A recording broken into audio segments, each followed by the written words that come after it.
certain promise that y'all just roll with. So like no matter what, you should be trusting your team regardless, because this is who you dedicated to being your team. So if you come into a situation where you're not trusting them and it's apparent, you got the game fucked up, because that's not how this system runs. The system runs off of trusting and me passing you the ball. Yeah. Straight up. I know after this show, you're gonna have a lot of introspective insight to sit Well, that's with. what the show is called. That's That's the goal. That's a real goal. That's a we fact. can really go even deeper. Yeah, we can go deeper. I'm like, yo, I need niggas to call me Ian tomorrow. In an hour? Volume 2. Yeah. This is our show. Yeah. Introspective Insight. Introspective Insight. Peace, love, and all that good stuff. I am King Dev, and this is Introspective Insight, the Black Wall Street podcast. And I'm here. I was about to say we got a special guest, but we got, these are two vets. Magic, at this point, host. Yes, I upgraded to a host. As always. I'm happy for it. Mav, guest host, not a guest, special guest host. Been on the show, both of these fellas. I don't know. It's a lot of greatness in the room right now. But before we get into the word of the show and the quote of the show, Magic, you gonna introduce yourself? Yes, I am Magic Gretzky. As y'all know from the past couple other episodes. I'm feeling great. I'm feeling blessed. I had a good week. What we did, Sale last week. Yep. That was a really good interview. Had me thinking a lot. Yeah. About relationships and love. It was a direction we did not plan on going. We did not plan to go. I don't know where this one is gonna go. I don't know. It can it's a lot of innovation in the room. Yeah. And what's the word of the day? Innovation. Innovation. It's a reason that's the word of the show. And since we gonna say it, innovation, it means, well, I hate when they do this, but the noun definition is the act or process of innovating. Mm-hmm. But you're defining the word by using the word, which is crazy. So we're gonna go to the other definition, which is more of like a plural noun, I guess. But it's a method, a new method, idea, product, etc. So innovation, word of the show. How y'all feel about that? You get an idea. My best thing is to tell people is once you get the idea, if it's something that you're afraid of, do it. If you're afraid of the idea, do it. That is just that simple. Do it. See how the outcome come. And if the outcome is not what you think, try it again or be more strategic of what you're doing. Yeah. Think about the word. Innovation. I believe with innovation, it kind of comes in some situations from just necessity, from just you kind of just taking initiative and getting to it. I think that a lot of times we go into things with like an idea of how we want to get them done, but then we see the process of getting that thing done, and then we think to ourselves like, man, how else can I do this? There's got to be like another way. And I think that sometimes humans have just been like, that other way has ended up becoming some innovation. So I think it comes from taking initiative and just, sticking to your vision. Yeah. So, if you listening, that is Maverick. Let him introduce himself. We got Magic here. I'm Magic. Yeah. You talk about yourself in third person. We got not word. Yeah. We got Magic here. That's me speaking. We got Mav here. We got a guest for today, and just tell us a little bit about yourself. So, formally introducing myself, my name is Ian Maverick Funches, and I'm a product designer or fashion designer, whatever you want to call it. A maker.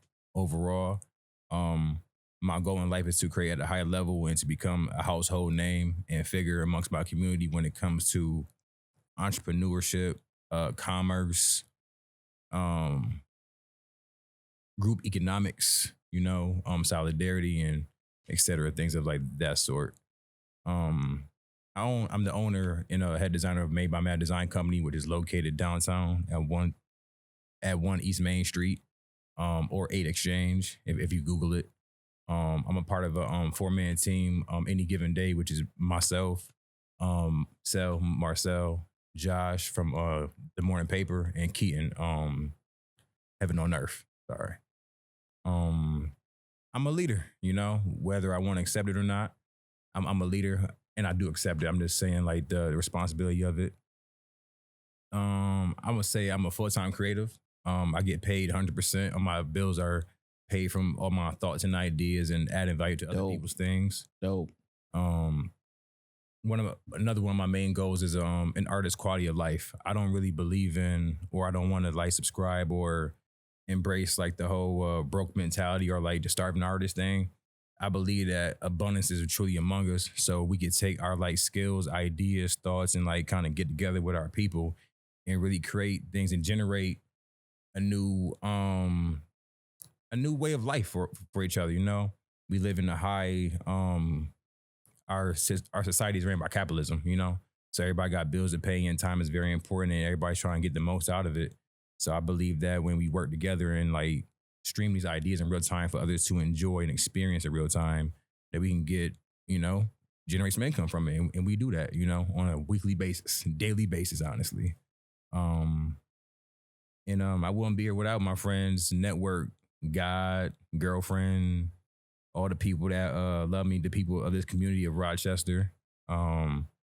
Rebecca, the space that we in, she blessed me to like get my creativity at home and to grow and to add value to other businesses. So Shout that's out. a blessing for real. But I'm here by the grace of God. Word. I'm blessed to be here. That's a lot to unpack. That's dope. I mean, the last time you was on the show, I don't even remember, because the last time Magic was on the show, or the first time Magic was on the show, I ain't even remember. And we was on Cedarwood. Yep. Oh man. So we had that conversation last week. show. Yeah. Where it was like, we was in the house. Mm-hmm. I'm like, yeah, because you was there too. Yeah, nah, See, that's what I'm talking about. I remember that. Hell yeah. I remember that. Yeah. So it's been a lot of growth. Clearly, like we in low key like a whole warehouse type situation right now. And I think listening to all of that, a question comes to mind, and part of that is being from where we from, being from the leadership that we're from Community Place. Shout out all Mo Haskins, everybody, right? To which we are built upon community, Ubuntu, we are because we are, and all that stuff, right? So how do you, in working with 3 other people, but working in this like creative design realm, really stay true to community, even with the possibility of getting burnt? Cause that's already, huh? Yo, Yeah, you started last time, so I feel because so I struggle with that, right? Yeah. Where it's like, I'm moving out of the space right now where I didn't necessarily get burnt, but it was supposed to be something to where like, I laid the foundation, so go and get it. Yeah. And it didn't happen that way. I remember you like putting that space together, and I was like, man. Yeah, you was on the 4th floor. Yeah, not facts. And I just remember like watch you build that like piece by piece, and like you had a whole list of all the equipment and how much it costs and like your ways to get it. And I was like, this is how organized I want to be when I grow up. I just remember that whole era of like you just being so focused on building this thing out piece by piece. And I was like, this shit beautiful. I remember that. For real. Yeah. And I mean, even with that, right? I was telling Magic and Cell last show, you gave me my name. Where? During I never tell you. He'll probably don't remember. It was me, you, and Jazz recording during the pandemic. Yeah. It was the episode right before Nipsey. Oh man. Right before Nipsey. We was talking about Nipsey. We was talking about Victory Lap. Like, it's getting the Grammy, that's that third, right? And you was like, Dev, you always bringing people together. Like you bridging, you always bridge people together. I do remember this. Yeah. Dev Bridges, facts. Yeah, so I was like, I like that. Yeah. And I've been going by Dev Bridges. That's tough. King Dev Bridges since then. I love that. So, but that was all based off of community, right? Like I opened the door, opened the space, and I'm like, yo, we can get it as much as we want. It's just respect the space, respect the craft, innovate, and then respect the process. So again, how do you navigate that, especially in this realm where it's like every print costs something? Like it ain't there is no like, we can do this for fun and try it out. It's like, nah, this has to go towards something. Right. And we have to, as a team, agree on some type of output so we get something back. Correct. I think the biggest thing that I've learned through it is communication. If people just don't know, they just don't know. So their response are going to be based upon the knowledge that they have collected, like thus far. And the things about community is like, you don't pick your community. Community is who's there already and who decided to take initiative to add value to whatever set project that's like being worked on. And for me, I think that the challenge has been is just like everybody feels like they have their own way, but the truth is like we don't own these ways. We don't own these processes. We don't own damn near like the actual idea itself, right? It's all like streaming from God or from wherever, the consciousness or whatever, to like deliver a product to the people. So we feel we're passionate about it, and everybody has their own way of doing things. So you just got to realize that like it's a team effort, and knowing that like your mans might be really good at shooting threes. You may want to shoot this three because your name is on the jersey a certain type of way with the badge on it, but it's like, nah, he's going to hit that three for you. And you got to learn that that's okay, because that's how a team works, like a franchise, I think embracing the term franchise and how we've seen it, not only just in like sports, but just in terms of a structure, I think that's been very important because people in the community like do different things.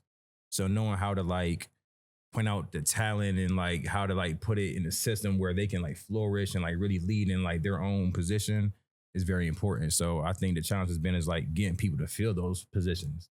We're creators, we're multi-talented, good at a whole bunch of different things, but it's just communication because we all just want to put out the best thing at right now. And that comes in a way that we may not foresee. You feel me? Like you may not see this thing going to a certain distance, but in reality, if you just believe a little bit more, it can.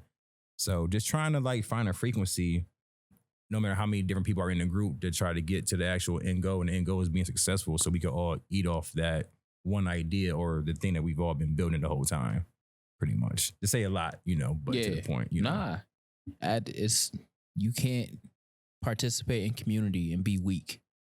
Like that's for sure. That's the root of the question, where it's like everybody goes on that journey in their own way.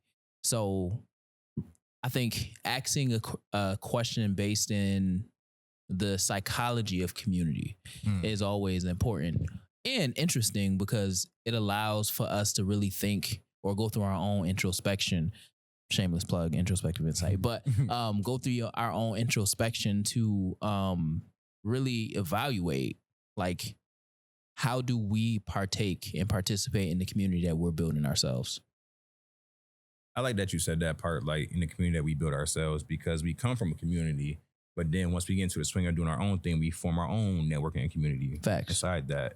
So it's interesting because building that network is like building like your own world, right? And you try your best to like add value to everybody in the circle, right? So within that, the job comes through. This is the actual wants of the job. Depending on what the job needs, this person or that person is suited for the actual job. Now, it sounds logical, right? We have a need. These two people or one person fit the actual need. We get them on it. We agree to the terms. Boom. You would think that's just business one-on-one.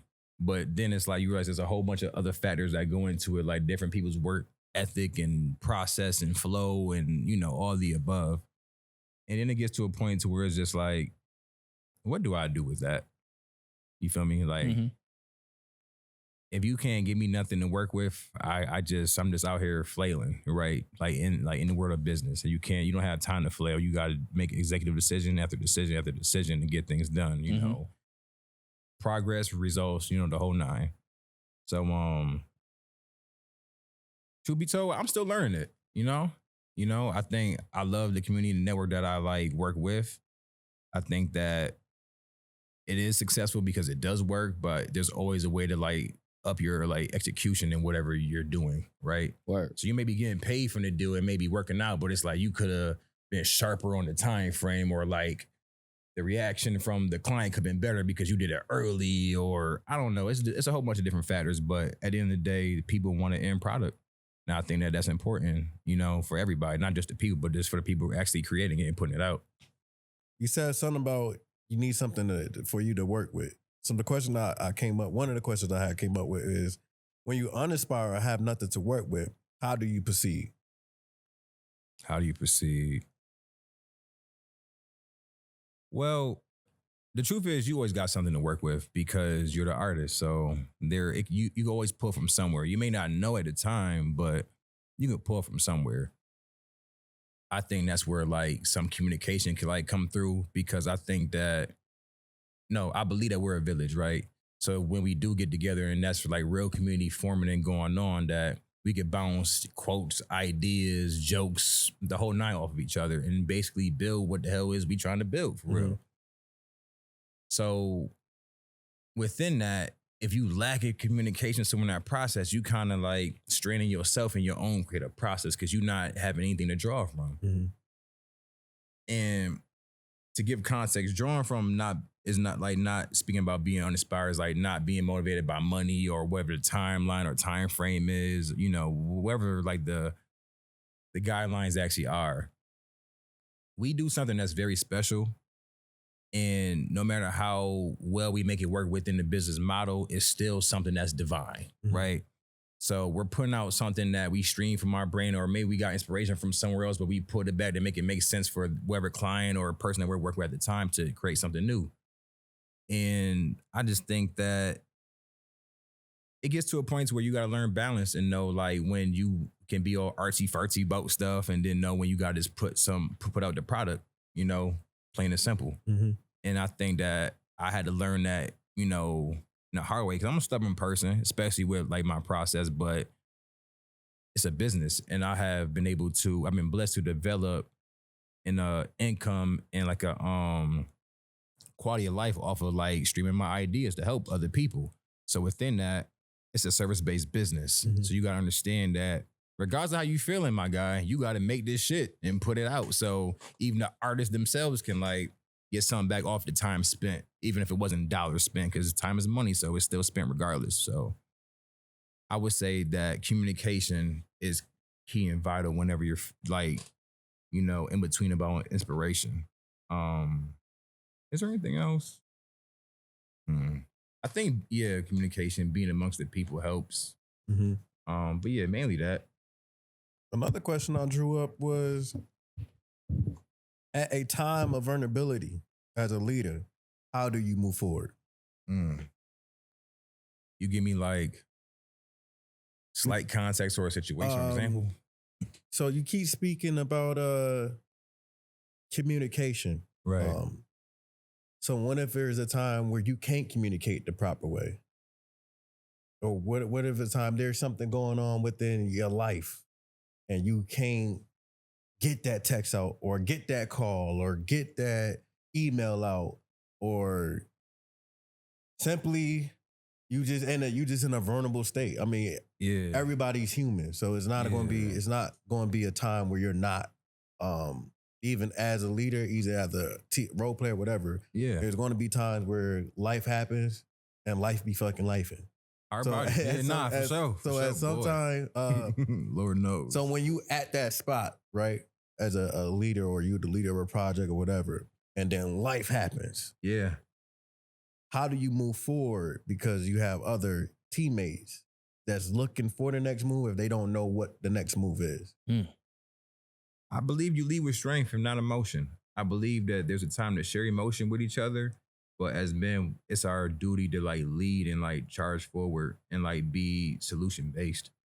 Um, Also, in the same sense, it's important for men to share those emotions because if you're tight about something, I need to know how tight you are about something. You feel me? Because I may not understand the severity or my perspective is so deeply committed to what I think that I'm not even putting a percentage of what you think into what the perspective I'm actually pushing out. And shit, I ain't gonna lie, it's tough because life be lifing for everybody at different times. And it be seem like during the most critical times, life just turns you upside down. And the best thing you could do is just pray that you working with the right people that can understand what you're going through, even when you're struggling to communicate. Being a leader, this shit is not easy. I mean, personally, I'm the oldest of 4 kids. So like I had to be leader even when I didn't want to, right? So like being in these teams and boards and situations where I'm working with other people, it like kind of like takes me back to like remembering like times when I didn't want the responsibility for real, but then I understand what it comes with and I understand I can definitely take that and take it to the next level, but it only comes with being consistent and communicating through whatever is going on. Mm-hmm. I mean, I've gotten better over time with what he's explaining. It's never perfect though. I think I'm a person who tries to aim for perfection. Like I need a list of texts and calls and emails, and it's like life don't work like that for real. Some days you got like you can email and talk to 10 to 20 people, and some days it's 1 to 2 because you just don't got it, you know? But at the end of the day, all we have is our word as a man, you know? And we commit ourselves to projects and different things, and we gotta try our best no matter what. That's one of the 4 agreements. Always try your best. So I always ask myself, like, did I go hard enough? And if I'm able to ask myself that question, that means I didn't. So I'm gonna put in more effort and more work to make sure I don't even have that feeling on my spirit at all. Man, that's a good ass question. I ain't gonna lie to you because through this creative journey, you gotta focus on not being jaded and not letting situations.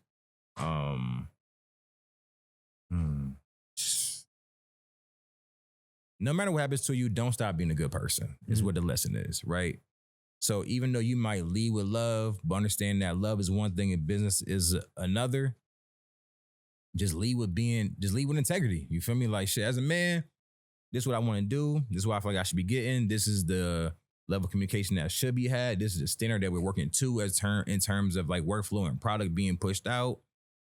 If that's not said and shared, like you just leaving it up to whatever situation could come next and make the group falter. Mm-hmm. And I experienced that in real time. And to me, I think that was like my biggest regret in business, you know, but at the same time, it was one of my biggest lessons in business. You feel me? Like I never got back down to that level, you feel me, where like the mistake happened. Like I was able to pinpoint everything that happened, whether it was my fault or not.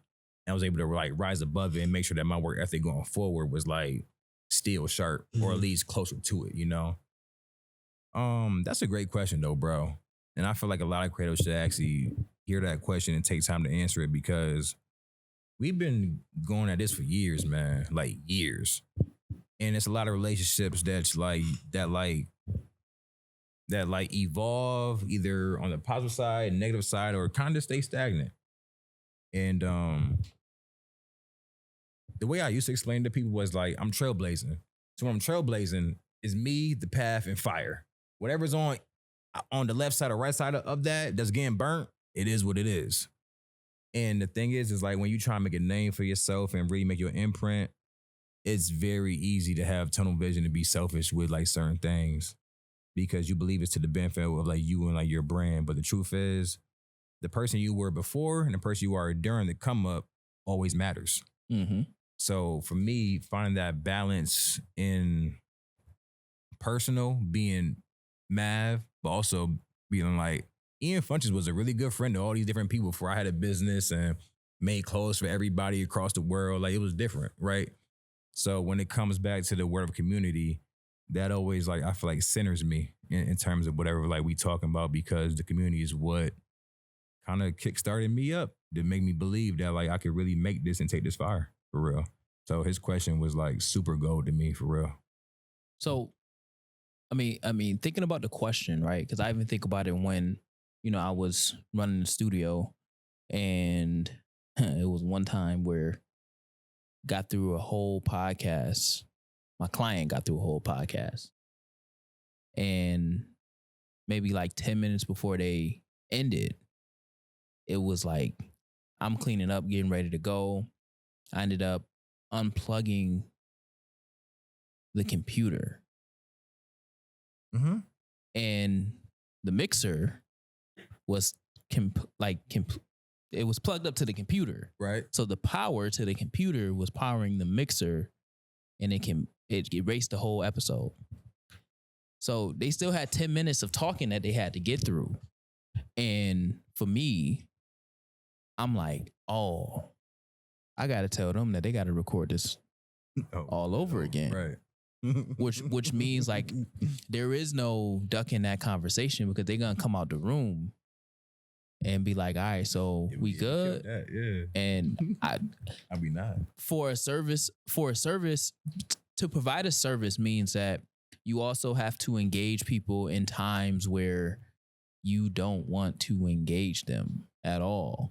Yeah. So I guess my follow-up question, or just offering to the space, it don't have to be necessarily directed towards you, is like, how do we challenge each other to show up even when it's completely uncomfortable?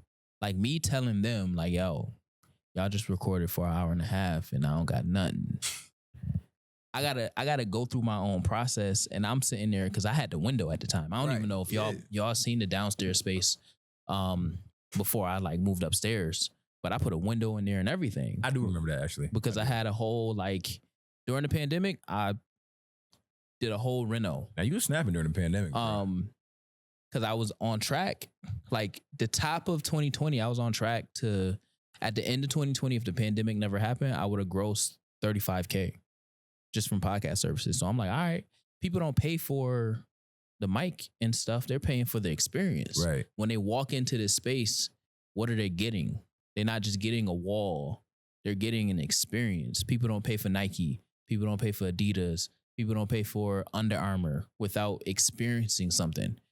That's why Steph Curry is so important in Under Armour, because they experience winning through Steph. It's not about the shoe. I can't stand the shoe. I will never wear the shoe. I will never hoop in the shoe. It is a poor man's Nike. And I don't even like hooping in Nikes, primarily because they're too narrow. Anyways, I always seem to take it back to sports. I'm not saying nothing. I'm not saying nothing. But I say all that to say, like, in that moment, as a leader, I had to tell them, like, yo, we got to record this again. Listen, I'll give you 2 extra shows next month, just to balance out. Like, it was a good episode. Like, it was a really good. I'm sitting there listening. Pain. Nah, that's right. I can only imagine, bro. I felt it. So it's like, how do you then? Because now, I also don't want to lose a client, right? So I got to make sure that I'm showing up twice as much for them in the moment that something that I did affected their product, and in a sense, right? Yeah. In your case, once them shirts is printed, when them clients' eyes look at it, it better be exactly how it better y'all be a reaction. You know what I'm saying? Yeah. And if it's late, there is no my bad, because we've been talking about it for the last 3 months, 3, 4, 5 months. Yeah. Right. And it's the same thing with this. Soon as we've been planning the show, so when you hit record, we expecting that product to be done so it releases on time, because we got clients, we got fans that we got a community that we trying to build, right? So I wanted to also offer that in the space, especially for people listening, because like that's also a part of leadership, is like showing up in the moments that you are most uncomfortable, because that defines the type of leader you are, in my opinion. Nah, I'm with that. You know, we just not brothers with like when it's good. We brothers like when it's bad too. Yeah. Not in good times and war times too. Facts. To be honest, it gets to a point to where you get to see how creative you really are. I went through a situation where I wasn't creative about it, and it was just like shit didn't pan out for me, for real. And instead of giving you every reason why it didn't, I'd rather just as a leader be like, yeah, these arrows just gonna go into my back, and it is what it is, because the end product didn't get delivered. And like, if I was on the opposite side, I don't want to hear what happened at the store. I don't want to hear what happened overseas. I want to know what happened with you and all the moves that you put in to get us here. So on the flip side of that, you gotta get creative, man. Sometimes the bad thing could be like the fuel to the good thing, right? So I've taken bad situations and really flipped them, and I'm like, yo, this shit panned out better than what the shit was originally planned to be in the first place. Mm-hmm. But that's only because we stuck with it. We didn't let it kill us, right? We didn't let it like bring us down or like the team morale. Also believe in team building. I believe that everything isn't perfect. So like when you got like a championship team, niggas gonna argue, niggas gonna probably scuffles, squabble a little bit, say some shit. But at the end of the day, like we finna go get that Larry O'Brien championship trophy, right? Second basketball. Sports. Yeah. Reference. Yeah. Nah, sports is crazy. I mean, at some point we gotta reference the Cowboys. But sometimes, you know, the coach fuck up, man. He fucking put the wrong players in the game, and they trade, they start players. You know what I'm saying? Yeah, it be fucked up out here. Then they tie with the team that they. You know, it'd be bad. You won't understand how they do that. Niggas be having you looking crazy. You're not gonna let it go. You ain't gonna wait 5 minutes, 10 minutes. You gonna go second after. The thing is, I don't support them this year, so it's completely fine. Well, you know, I gotta give you your updates. Y'all tied. You know what I'm saying? Yeah. Wonder how that happened. Who they played? They former star player. Oh, Green Bay. Yeah. That's not bad. That's not bad. Green Bay looked like a good team. Jordan Love and. That's beside the point. Showing up when it's uncomfortable and when you gotta be vulnerable as a leader, it's super important because you gotta show the people how to show up for your people no matter what. I was also in a position where I had to show up and like be in the moment while I knew turmoil was fucking going on. You feel me?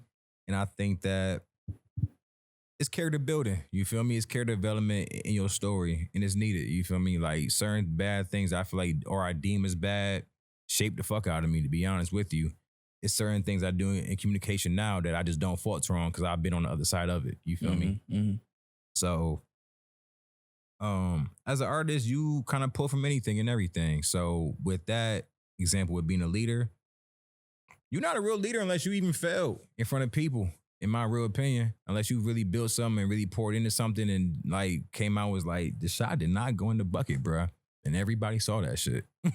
Like, unless you had a moment like that, I don't think you really putting on for real. You know, I feel like had things like that not happened to me, I wouldn't have gotten a partnership with the public market with the team. I wouldn't have gotten certain deals with certain clients that just paid me out the gate. So I ain't had to worry about what my creative process was. I could just do the work freely because my time was adequately paid for. And, you know, it's a lot of different opportunities like this, what we sitting in, bro. Like had I not been doing what I was doing, I wouldn't have access to resources like this 24 hours a day where I could be here all night cooking up a table full of stuff to post the next day and sell it all, you know? Like God is great for the positive situations and the bad ones because there ain't really nothing bad. You don't really take losses. You just learn something. And if you're doing the right shit, you actually learn. You don't really lose, you know? But take them losses as a leader, man. Come with it. You feel me? Like, that's why we be in such awe when somebody goes 72-0. You feel me? Because we like, how the fuck they beat that many people consecutively? Like, what did that take? I guarantee you there's no blueprint to it. You just run through that and you just get through it with your people that you in war with. You know, you look to your right, you look to your right, you look to your left and be like, is we down to get to this shit no matter what by any means? If the agreement is yes, then it is what it is after that, you know? But shout out to people, man. Shout out to people and second chances and just being transparent or learning to evolve your perspective on what's going on in certain situations. Like I said before, I'm a little stubborn as a person. So it's like the way I be seeing something, I be feeling real righteous about. But in reality, like I'm a person that wants to be understand. I'm a person that wants to like be there for other people when like things ain't great. You feel me? So it's like within I gotta tell myself like whatever perspective I own, I'm willing to put that to the side and see what their perspective is and like really take things from it to really build towards a solution or the future. You feel me? Because all we got is each other at the end of the day. The work we put out is good because, you know, we keep each other sharp at the end of the day, good or positive, but like all we really got is each other, truth be told. So I think that even referencing back to community, that's important to keep on the right side of your brain. You feel me? Like no matter how lit you get or how much the internet may praise you in certain things, like the people around you and your support system is the most important shit for real. So that's something that I took away from that question too, just thinking about it overall. No, I heard you speak about the public market. We want to get into the public market. We want to get into the Maverick brand, the Made by Mav brand. But I want to stay right here for just one more second. Do you mind? Let's do it. Yeah. So another question that I have that I bought that came to mind was that when is it as a leader, when is it a good time to be Maverick and when is it a good time to be in? Because in business you have to flop whatever you're doing sometimes, rather you being an artist, rather you being even a podcast. Like I think KDB last week for allowing me to take over that time. He just played, hey, go ahead, do your thing. Yeah, I was about to say, what is KDB? I thought about that all week. I'm like, no, I can't keep calling him that. I call him KDB. Like, what KDB? So yeah, I was like, his name's Sal. Nah, go ahead. So last week, KDB let me basically go off. And at that point, I was Magic. But sometimes I had to be my government name. Mm-hmm. So when is it? Not going to say that because then you're going to be like, what? What do you say? So We're going to get some context on that, but later. We're going to get some context on that. When is it the perfect time to be Maverick and when is the perfect time to be Ian, especially with your team that you're saying? Yeah. When is it a good time? That's a great question. This might be my favorite question. I ain't gonna hold you. I'm not gonna hold you. Like, and I might not. I was gonna write it down, and sometimes when I write the question down, it don't be the right way because I be going back to thinking about other shit. My mind be playing Marco Polo. It's similar to Charles Barkley, but that question he just gonna say it and whatever it come out, it is. Real, man. That's a great question. Nah, that's a great question. The truth is, I've been so immersed in the process and the journey of being Mav because Mav is the vehicle. That's why it's Maverick Motorsports, because Maverick is the vehicle to get me to wherever I need to go. I'm Ian forever. My mama named me Ian, so my name Ian. But Maverick is the vehicle that I created to make me who I need to be, to get me to my goals and my dreams, to be the leader that I saw myself being in the mirror. So through this process, I've been missing Ian. Like, Mav would be doing all this extravagant, different shit, trailblazing and whatever, but Ian would just be just there, you know, just not really present in the moment. And I want people to know Ian, man. I think Ian is where the passion originates from, and Maverick is more so like, in a sense, the shell or like the cosmetic or the approved cosmetic that the world wants to see, you know, or whatever that they agree for me to be. But I also create a Maverick, you know, it still has origins and real strands and DNA of who Ian is, but Ian is different, man. Like, I view things different. Like, I'm more open and like, not soft, but like I'm super understanding, you know? And I feel like the vehicle that I'm in has created an illusion that like overshadows Ian. And I want to bring the world back or introduce the world to who Ian is for real. And that's why I like this question a lot, because Ian has been missing for like so long that like I damn near not forgot who Ian is, but it's like I made money as Mav. So I'm married to that shit. You feel me? Like, I'm married to being in this vehicle that's taking me to all these cool opportunities and putting my friends on and getting everybody paid. Like, that's my shit. But it's like, Ian's the guy under the helmet, for real, right? Like Daft Punk, like I could be rocking out across the fucking world as Mav, but Ian's under the fucking helmet the whole time. Just experience it in second person. So whenever I'm saying Mav, it's like the joke, he's talking in third person or whatever, you know? But I want the people in my team, the people I care about to know Ian. You know, I think that Maverick is simply the vehicle that takes me to where I want to go. You know, like everybody got their favorite car, you know. Mine is a Challenger. So like if I had my dream Challenger, I'm naming that shit Maverick and then like we out. You feel me? It got all the specs and everything to it. But there's a time for both, you know. When I went to therapy, he was like, you should just blend both because they're both great people. They just got the pluses and minuses on both sides. And I agree with that. But it takes people who really know you to even ask you a question like that. That's what makes the question so good, right? Because to the world, like I'm at a point in my career, bro, where I be in Wegmans or I be at the fucking ice cream parlor. People will be like on their phone like this, like, yo, is this you? I'd be like, yeah, I make clothes, but why do you feel like you need to approach me? Like, I'm not no celebrity. Like, it's weird. But at the same time, I have really invested and built something that's become bigger than Ian in a certain aspect, right? So it takes me time to come back, get out of the car, get out of the driver's seat and be like, this is what I built here for the world to view and to criticize or whatever the case is. You feel me?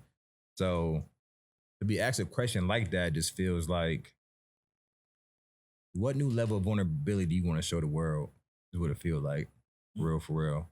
Because Ian, it's a lot of more things Ian that the world don't know. Like, I love to cook. Cooking came before creating. Or cooking is creating in a way. But there's a lot of other facets about Ian that I want people to know that kind of gives context to everything that Maverick does, you know? So that's a great question. I'm glad that you asked me that for real. KDB, I have one more question. So with that being said, I'm an artist myself. And so I battle with being Magic and then I battle being... So the thing now, what's the other name?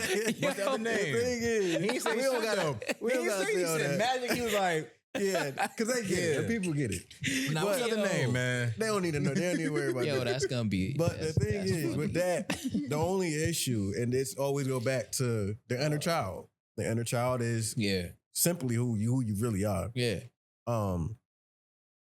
Now I don't want to dig too deep, so I'm not gonna go there. But the question I am asking, it's a great ass point right here, though. Is so one, Magic is more social. I'm not a social person. I'm really anti-social. I don't like to talk, but I'm being Magic right now. Don't know how I'm doing it, but I'm doing it. But I enjoy it, and with that spills over into my actual self, where I basically fuse and I'm like a Gogeta or a Vegito or something like that. Oh, yeah. But from your description, what you just said, it seemed like there's a yin and a yang. Yeah. So the question is, how do you fix the conflict of them bumping heads? Yeah. Yeah. Maverick and Ian. Yeah. And this is probably my last question, unless you say something else that might pop in my head. This is my last question on this. I was about to say, on this subject. Yeah, I was about to say, yeah. Because I want to get into the public market. I want to get into the quarter day. Shit so good. Maybe I want to get into a couple other things. Damn, isn't it? Yeah. Shit. That conflict, man. I think that when you're on the road to achieving what you wrote out and set for, there's a certain frequency or tune that your soul gotta be in for it to really hit. And I think it's a certain purity that comes with that. And I think that the purity comes with a level of transparency that will take you there. And this shit crazy. The thing is, let me go a little bit more deeper. Please go ahead.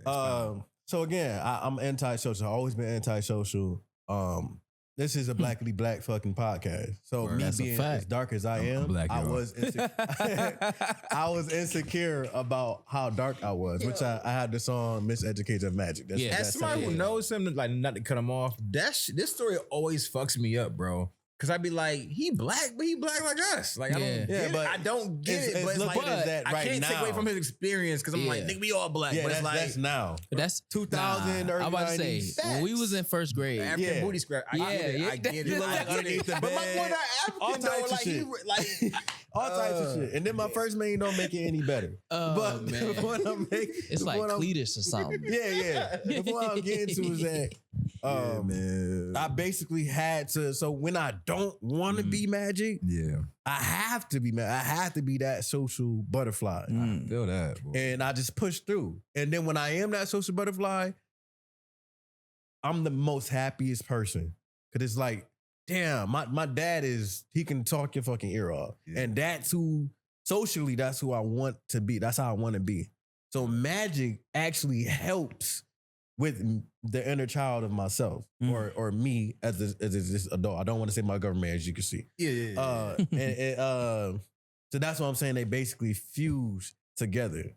So the conflict before was the insecurity, the antisocial, trying to be social, or feeling like this person is looking at you because you so dark and they might be making fun of you, because you walking past, they making fun of you, and they looking at you at the same time. Yeah. But now all that is through, because now Magic is this person that everybody loves. Everybody love the music. Everybody want more. And then now he's looking at it a different way. Well, I just said my fucking government. But he's looking at it, beep that out. But he's looking at it a different way.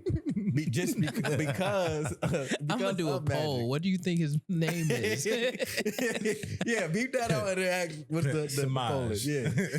So that's my thing is the conflict was resolved because I'm more happy with the results of being social, of realizing the insecurity is really just self-hate from others. You living on the other side of what the fear is for real.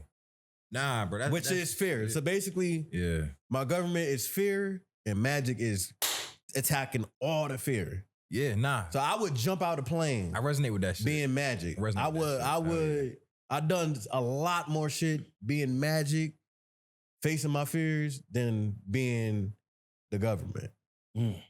Shit. In this case. So the question, going back to the question, is the conflict.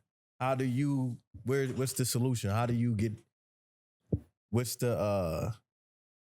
how do you overcome the conflict of them bumping heads? I think for one, I listen to you because I hear similarities in what you're saying for real. Like Mav could talk to anybody. Mav could be passionate about this shit. He could look any type of way, put on any accessories, any fit to like match whatever the occasion is, and whatever people want, whatever Honey the Bees want, he'll be that.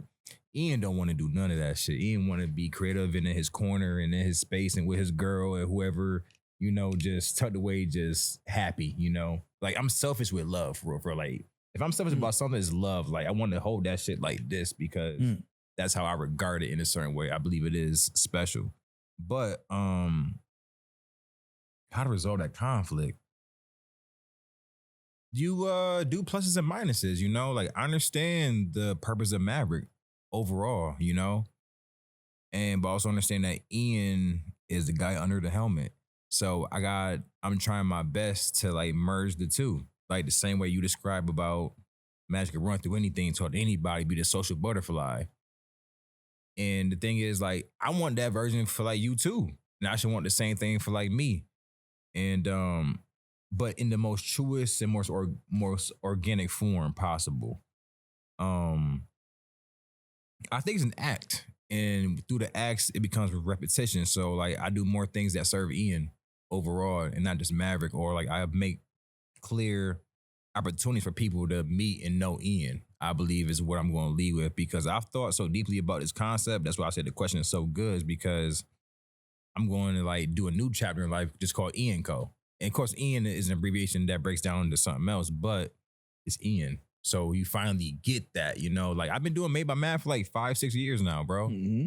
And like I reached the points where like I got a tattoo of a logo that I was like pushing since the beginning called Be Here Now, because we did this thing with the public market. We created a booth called the Be Here Now booth because practicing presence is important. you be trailblazing, doing a lot of good shit in real time, but because you so focused on the process of how to get it done, you don't realize that you live in it, bro.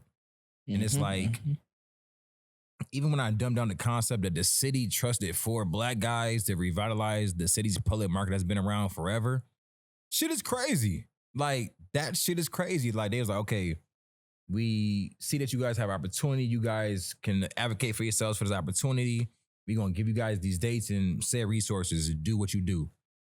And you got to be Maverick and be a part of a team and lead this team at times and come out of the other end like, yeah, like we were successful. But within that, Ian had to learn how to work with other people. You feel me? So to that example, you exercise it. You know, Ian has to show up more times than Mav does. It can't be like a 90-10 split. Ain't no split there if it's 90-10 for real.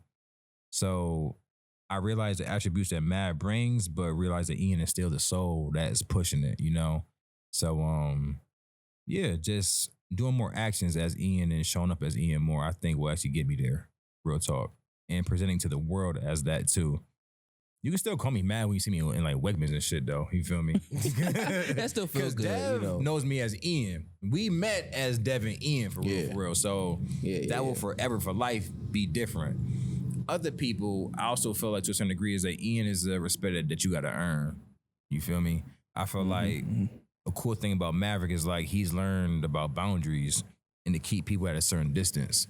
So it's like Ian could be hurt by somebody who's trying to be like, oh, hey, how you doing? I love what you do. I love everything about you. Oh my God. It's like, you love the idea of what I do. You don't love Ian. You love the idea of Maverick. You love this fucking helmet.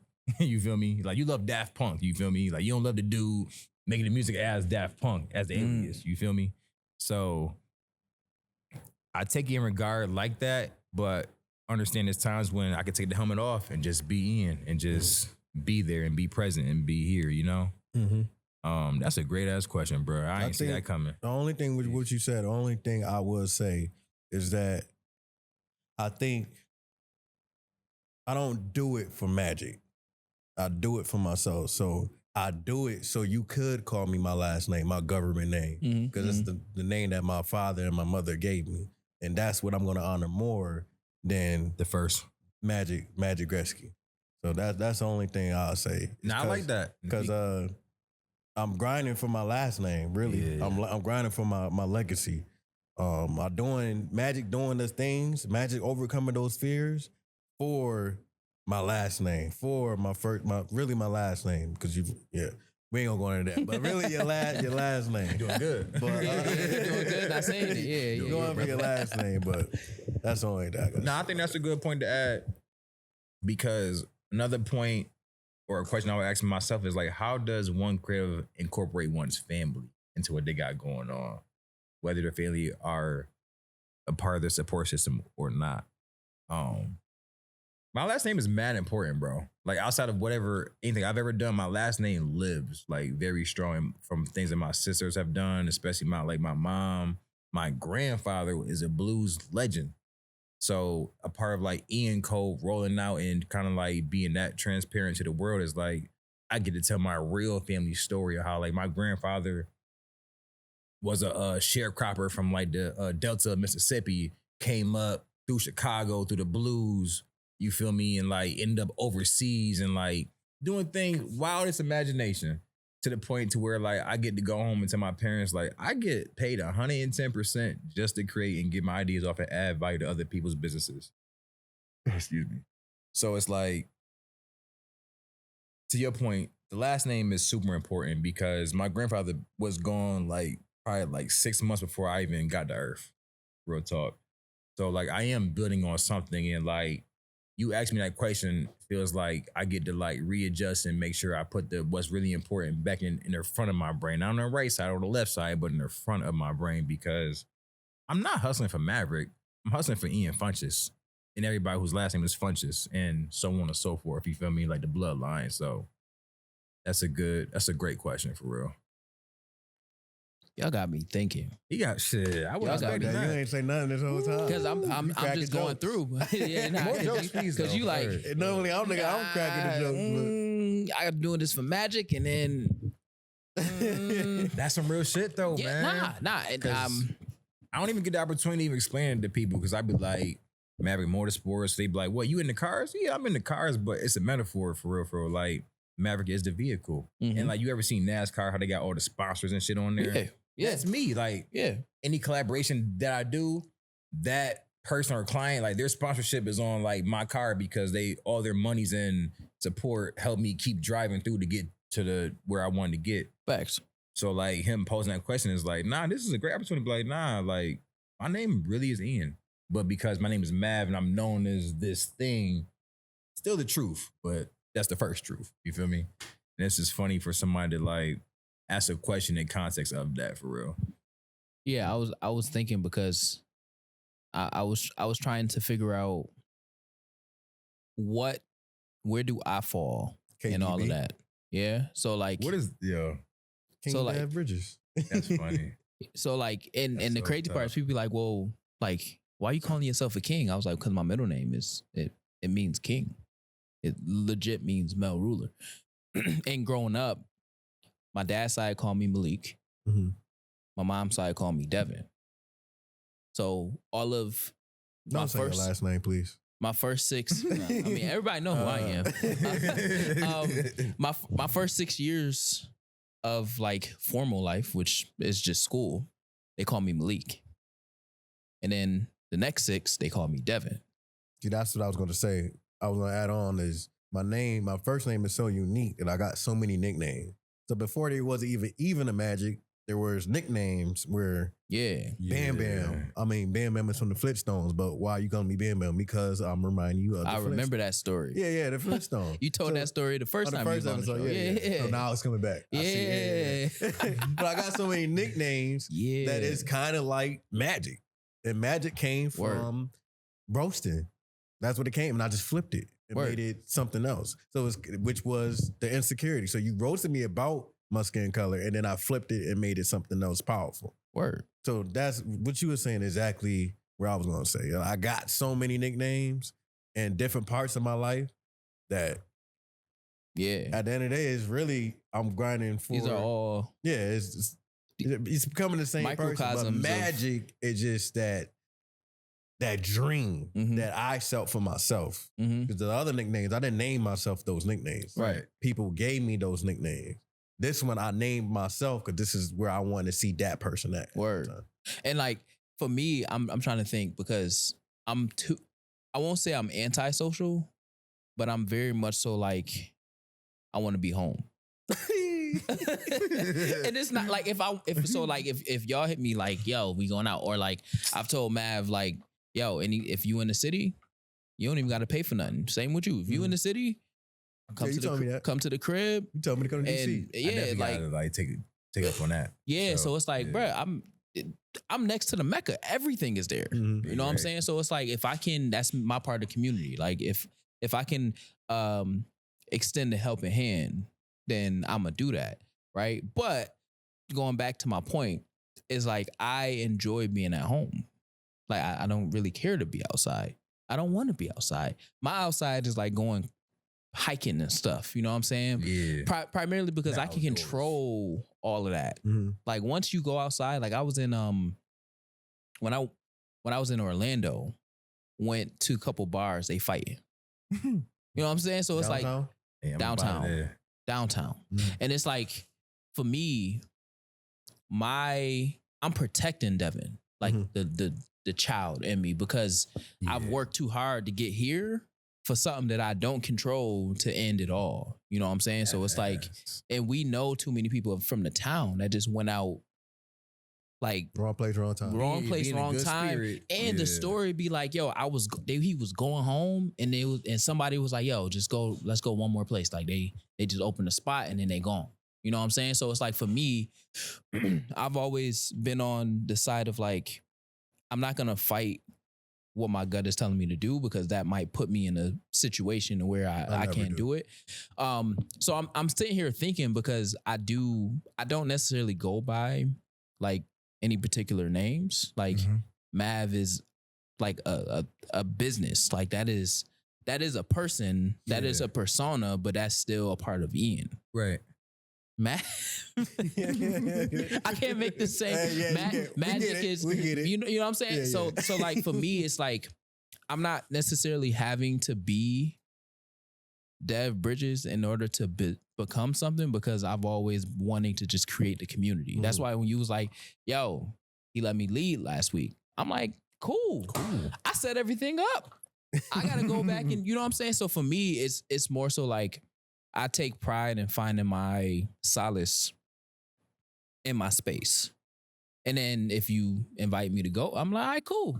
Let's I got a lot of time built up for me to go out and enjoy. So it's true. It's less about, and then I to the point of earlier, for me, I grew up with all my names. So I'm legit living as all those personas at one time. Yeah. It's just different when I'm like at work, because I have a national presence, so they know who I am nationally for the national youth work that I'm doing. I can't say that because I don't want them to, you know, but corporate, corporate life is different. But when I'm creating, I'm Dev Bridges, because I'm trying to find ways, and I struggle with that because I lean more into Mav, what you need?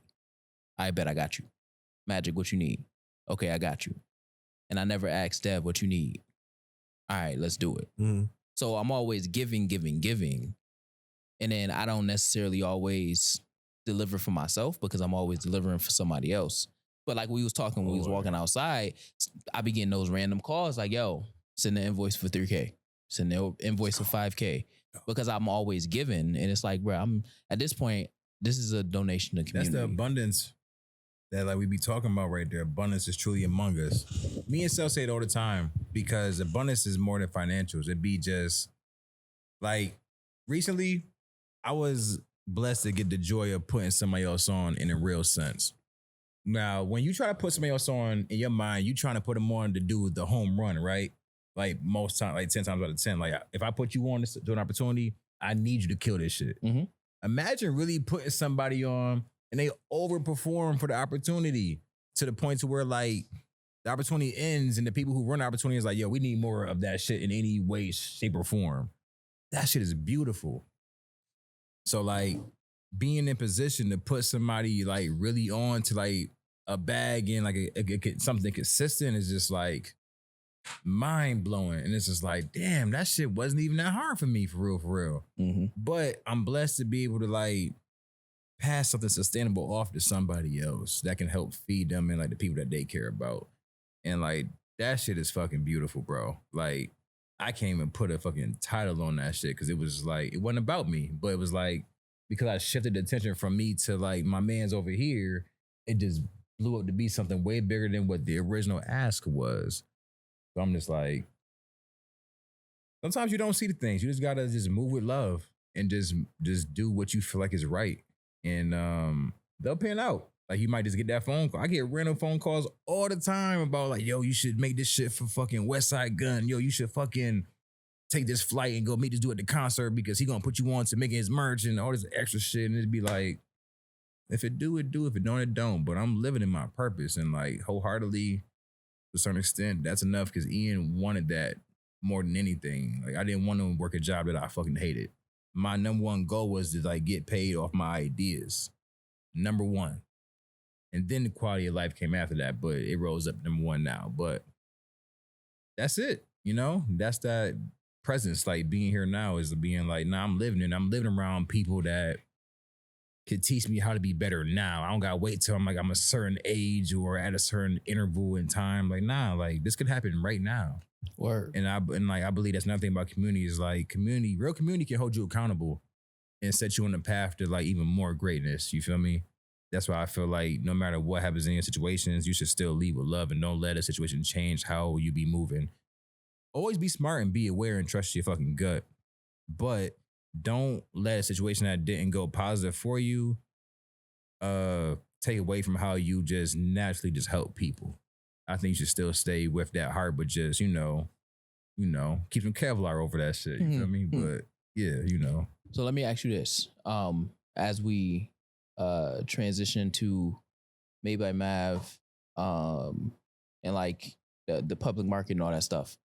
I'm hearing we've had a lot of conversation around the duality of and the reality of Ian and Mav. Yeah. And that fight for balance, if you will, right? Is there ever a time where Ian's vision is not present because Mav got to work? Hell yeah. Ian wants to be at home and in love. Mav, like, this work going to feed everything that you want to do. So if you want to choose to be in love, you could pay for that shit. Like, you could pay for not pay for the girl, but just like pay for her to have a soft life so you create an environment for you guys to fall in love. Yeah. Damn, y'all killing me with these fucking questions, man. I ain't gonna lie. Cell felt the same way last. Yeah, like, hold on, my nigga. Yeah, he started right off the bat. After Cell did the quote, he was like, "All right, how your soul feel right now?" Well, yeah, y'all hibachi in my But yeah, soul, okay? nah, So because y'all know me for real. nah, because I'm listening, bro, and it's like, it seems like Ian doesn't get to be in here. Doesn't get to play in here. Mm-hmm. The funny thing is though, like Ian be here, you know. If I was able to like, that's why I like recording content be a challenge for me. Cause Mav is who needs to be in front of the camera. Ian's the guy who's creative, who could lay out a table full of shit and just be all night just making all this different shit. Ian want to be at home and in love and building his family and doing the shit that his friends is doing. But Mav understands the bigger picture and what can feed that. And shit, I fight that every single day. Like right now, like I want to be at home in bed for it's 11:15 at night. You feel me? I've been on calls with the city and with my team and doing walkthroughs of new venues that we can do fall events in. And it's just like, I want to be home. But the funny part is like, I just started feeling that way. Like I've been so like headstrong into my work that like Cell would be the only person telling me, yo, bro, spend time with your girl, like go home, bro. And it's like, I'm leading the fucking team. I can't go home right now. Like y'all niggas need me more than y'all even know. So unless I'm putting in this work at 10, 11, 12 at night, the next day things don't work out the way they're supposed to because I didn't do that. But I have to, so I am doing that. But having a partner that's understanding and mature definitely helps, you know? I love love, man. I want to be in love. I want to be so, I want to be so comfortable with my money that I can just be in love and be like, oh, the art is this price. Fuck it. I'm in love, you know? But that's not the life that I live, you know? I really work for every dollar that I get. So within that, I find balance, you know? I love what I do, but it's like, do I love what I do more than I love the girl? No. But I still love what I do a whole lot. So it's a constant fucking battle, but I've gotten a lot better. A lot better. I'm more closer to Ian being in a relationship rather than Mav just dealing with a woman. Because there's a big difference there. Big difference. We gonna go for 30 more minutes. I know, because I just thought of another question. Yeah, But go ahead. Nah, because I didn't think about the latter of what you just said. Yeah. I'm only thinking about the business side. So I'm thinking about Mav showing up in this. But then when you lock that door, yeah, you in. Facts.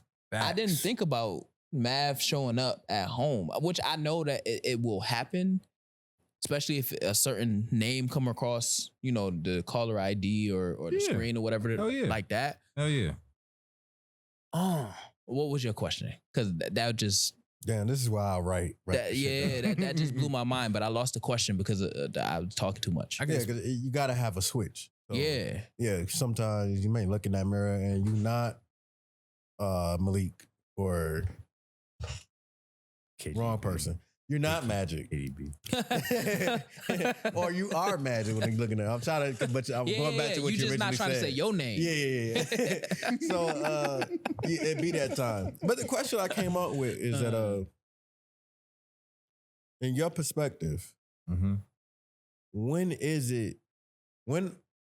how can I question this? I don't know. You got to just question. It's all in my head. How? Yeah, just say it. Huh? I said just say it. Okay. How? We were talking about this last week, right? role players, leaders, Oh yeah. people have to play their position. Even the superstars. Even the superstars. Hell yeah. Hell yeah. So sometimes, no, let me not say that. When is it, or what do you do when the leader can't be the leader at this time? This is not your strength. So what do you do when you have to let somebody else, or how do Mav feel letting somebody else be the leader at that moment? I'm cool with that shit, man. Because a piece of leadership is knowing when to make that executive decision to let somebody else take the lead. Jordan didn't hit every shot to win every championship. Sometimes Steve Kerr hit that shit. Pippen hit that shit. Other people hit that shit. Jordan's still Jordan. You wrote your team for a reason too. Your team comes with a certain prowess and certain promise that y'all just roll with. So like no matter what, you should be trusting your team regardless, because this is who you dedicated to being your team. So if you come into a situation where you're not trusting them and it's apparent, you got the game fucked up, because that's not how this system runs. The system runs off of trusting them, me passing you the ball. Yeah. Straight up. I know after this show, you're gonna have a lot of introspective insight to sit Well, that's with. what the show is called. That's the goal. That's a real goal. That's a fact. We can really go even deeper. Yeah, we can go deeper. I'm like, yo, I need niggas to call me Ian tomorrow. In an hour? Yeah, Hour 10? we probably like an hour 5. Hour 5? Yeah, so Yeah. I'm trying to keep track in my head. Yeah. Like, okay, I don't want to go. Nah, I ain't gonna fake. I need these questions. I ain't gonna fake. They building me up low key. So Yeah. I mean, okay. So, I think we ended that in a good place. okay. I think as people are listening, what's one thing that what's one piece of wisdom, advice that you would give them? He might as well just give the quarter today. Yeah. He might as well See, that's what I'm talking about. So in a quote, that's what I'm gonna say. In a quote, what piece of inspiration would you give them based off of everything that we've just talked about? What's a quote that's sitting with you right now? A quote that's sitting with me based upon this conversation, everything shared. Man. Well, one would be here now, because on top of everything else going on, I'm blessed to be able to talk with people that I actually grew with. You feel me? Like, to the left of me is that this is a person I regard of having one of my best collaborations ever in company history, and like it really reaching people the way that I intended to, plus more. And then on the right, I got a bro that I grew up with since we was kids and watched him really build shit from fucking dirt and janky landlords and doing shit out his crib. And just like, I was telling Sel, like, he's like, yo, do you know Dev? I'm like, do I know Dev? I remember when Dev would like post on Instagram that he wouldn't have no brakes. So he driving in his Nissan, hitting the e-brake around the corners and like down the street and shit. And I'm like, nah, that's my brother, bro. Like, I know this man personally, bro. Like, that's core 2015. And this is a guy who could fix his own damn brakes. You feel me? This guy I seen go from New York to the deep south in this same car. Yeah. But I'm like, I know this man, but it's like, that's a core memory. I remember I found out Dev was in town, and I'm like, how long he in town for? Because I want to show him all this shit I built since the last time we really talked. Because like, I got a production spot here. I got an office downtown. They got expanded. We moving to the fucking Sibley. So it's like, I'm living full circle as an artist. You know, like where I first started, like where, honest to God, the first check that I received for doing art was through the city of Rochester, working as a mural artist with Sean Dunwoody. Our studio was downtown at the Sibley. So next month, the middle of October, we'll be moving all this to the second floor, and I'll be running a retail store on the first floor of the Sibley or the Mercantile, right? That's where I first started doing art at. So it's like I done built this whole identity, company, network, artsy thing, whatever, company. And now I get an actual salary to create where I started at. And I'm like, that's such a blessing that like it dawns on me randomly, like when I'm just out doing like my whole thing. And I'm like, I get to see my bro who's like doing national work. Like, you Mr. Take Opportunity. Like, you Mr. Crack a door open, I'm breaking the hinges off that motherfucker. Like, that's you for sure, bro. Like, the type of money you get out of these organizations, institutions, I'm like, only you. But I'm like, damn, bro, you like cooking. But I've always known you to be this way, so it's not really a surprise. It's just like I'm glad that other people see what I see. And for you, like, this is a person that made me take what I do even way more serious than originally even anticipated. You know, like I never thought that people rapping close to me was like that cool until I met bro. I'm like, damn, you make this shit look cool and humble and honorable and still dope and like organic. Like you present all these different things and like I can get behind this shit. I never felt that way about a local person doing music that I really knew personally. Like I would know people and like them as a person, but wouldn't be a big fan of music. But with this equation, it was like, I'm blessed to like a few different things about this dude. So I'm like, I'm gonna do this fucking work, like regardless of what comes with the shits. So like practicing presence and being like, be here now is like, I get to live through this shit and get to reminisce about it, you know? Whenever I like watch documentaries on like old rock stars, like talk about their story, they be like 70 and they be like the Rolling Stones and shit. They be like, the blessing is still being able to do the shit. You right? I want to be 75 and still be able to make a cool ass hat or a shirt or have somebody else do it for me from my idea because that's what I built over time with, you know, and I sacrificed to be able to do that. So I think just practicing presence, like be here now, I would say is definitely a quote that I would put out. And the other one would be is Ubuntu. Right? You said that earlier in the episode. Mm-hmm. Pay attention to your village, man, and pour into the people, no matter what you feeling at the time, because we always gonna feel the way we fucking human. We gonna feel A to Z all day long, but the actual actions that you put in that are tangible for other people to benefit from and enjoy and, you know, get experience from and grow from, that's the most important thing, because one day we're not going to be here, but our work will still live. And I think that's the most important thing. Our work and our last names, like he was talking about earlier. So, yeah, be here now, you know, for sure. That would be the quote that I want to like push forward to people is practicing presence. Because we are definitely living our dreams. No funny. It may not look perfect or exactly how you had it on paper, but we living this shit and getting paid for it at the same time. That's so a fact. Just know that. Book plug. The Power of Now. It's a great book.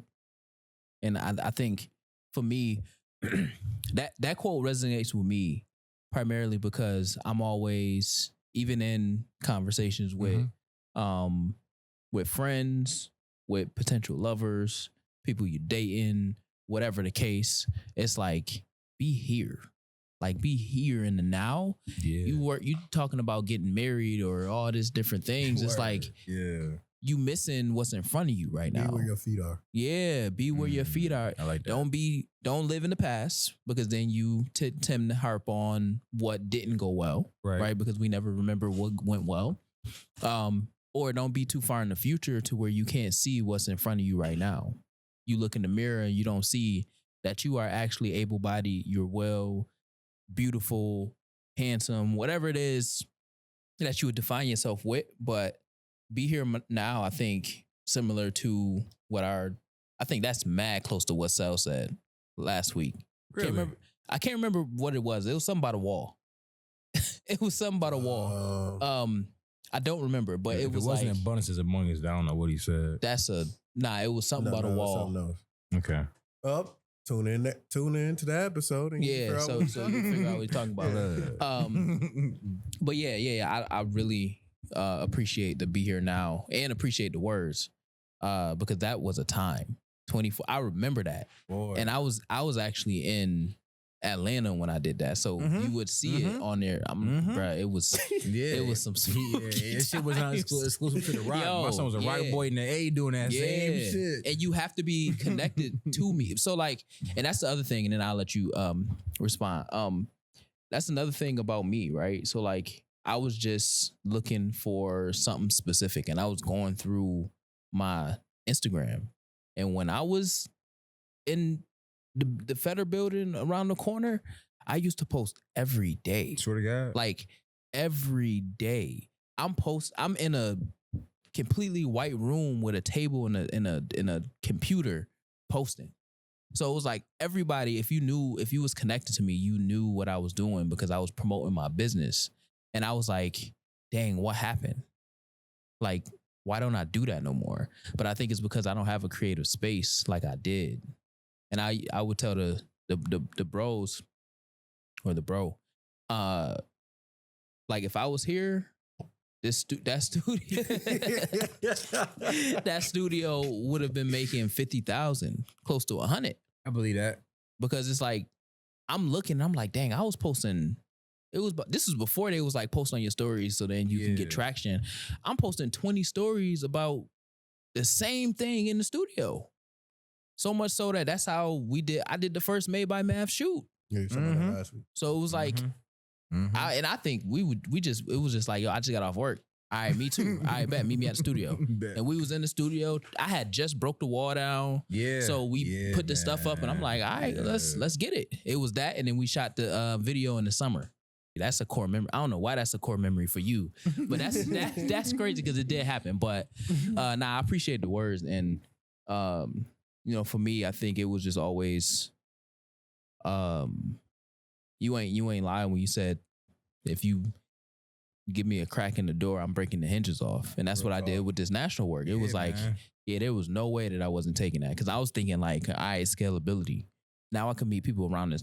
I know so many dope people across this country, bro, from New York all the way to LA to San Diego, back to Florida, Baton Rouge. One of my bros, close friends, I was just texting them today, putting me on to like farming, how to get your farmer's license and to get like a tax write-off to all that. Like, if you need it, like, bet. He a pilot too. So like just different things to where it's like, I see it from the lens of like, yeah, we in Rochester, but like typically like Mav, and Magic, the people who make Mav and Magic is not mom, dad, sister, brother. It's them random people that see you in Wegmans and go like, is it this you? Right. You just got 5 orders. Oh, this you? You just got five recommends for streams or whatever. I'm trying to think because 5 streams ain't nothing. But yeah. But it's like, So for me, it's like, dang, how do I create an ecosystem to where now I'm connected to so many different people? When I'm putting stuff out, I got people in Baton Rouge pushing. I got people in LA pushing. I got people in New York pushing.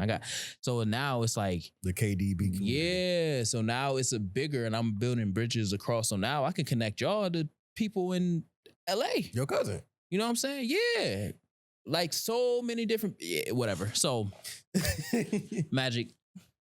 Well, yeah, man. We had 122. Yeah. Yeah, we about 122, 124. One thing I did want to speak on before we end it was the passing of Asada Shakur. Yeah. Word. Rest in royalty. Of course, I love Pac. She is the godmother of Pac. I love her story. I love her heart. I love her mind. And I love the fact that she stood for something and she stood on that. Still on to the end. Black Air Force Ones. Mm-hmm. So I just wanted to say rest in peace. Tight. She had no circulation in her ankles. Asada Shakur. Yeah, rest in royalty. Word. Rest in royalty. Yes, sir. Rest in power, queen. Word. Yes, sir. That's the definition of staying on business for like a lifetime. She's for sure. And she went out on her own terms. She passed away on her own terms. She didn't leave it to the government to destroy her or take her life away. Mm-hmm. She did it on her terms and lived pretty good life. You think she flew a small plane to Cuba? Plane or boat? Which one you think? She probably went to Miami, then took a boat. Yeah. Stay under. Facts. Yeah. Once you in that air, yeah, they got it's a track. Yeah. So definitely a boat. Yeah. Dang, that was a journey. And it's not that far. Miami and it's really not that far. Cuba, I think like 100 really something, not that far. 120 miles. I mean, but how big know the boat is though? You know what I'm saying? That don't just get me there. That ass. I don't care. I don't give a fuck. This canoe nigga. Or they could have connected with somebody else because I mean the network country was protected her. You know the network was strong. The network was strong. The country protected her for something that she didn't do. Mm-hmm. She knew she didn't do, so she had to do what she had to do. Word. to get out that situation, because America is a strange place. Yeah, strange place. Yeah, but rest in royalty to Asada Shakur. Legend. Mm-hmm. Teachings are timeless, just like her. I'm pretty sure you read her book. Yeah. Okay, Yeah. Shoot, I mean, in the same respect, I want to shout out Nipsey Hussle. Just as like a figure and as like a consistent inspiration for everything that me and like my team do, especially like myself. Before he passed, I was on a mission to like really find him, because this whole concept and like execution of the first smart store like really intrigued me, you know, like streaming your ideas even in the own platform that you created, you know, in like endless ways was so appealing to me. So I remember taking trips out to Cali trying to like look for him. You feel me? Because I remember the dude, Idris Sandu, I think he met him in like a coffee shop. So I'm like, if he met Nip in a coffee shop, if I just go out there in between Vegas and LA, I should bump into him, hopefully, because he don't really do a bunch of East Coast shows or whatever at the time. But shout out to him, because all money in is something that we practice daily. A lot of his like sayings and tweets and like books that he would read, like we really be on top of that. You feel me? And like, I just think it's important for us to like push forward figures that will like live in eternity, you know, because of the effect that they had on people in their lifetime. You feel me?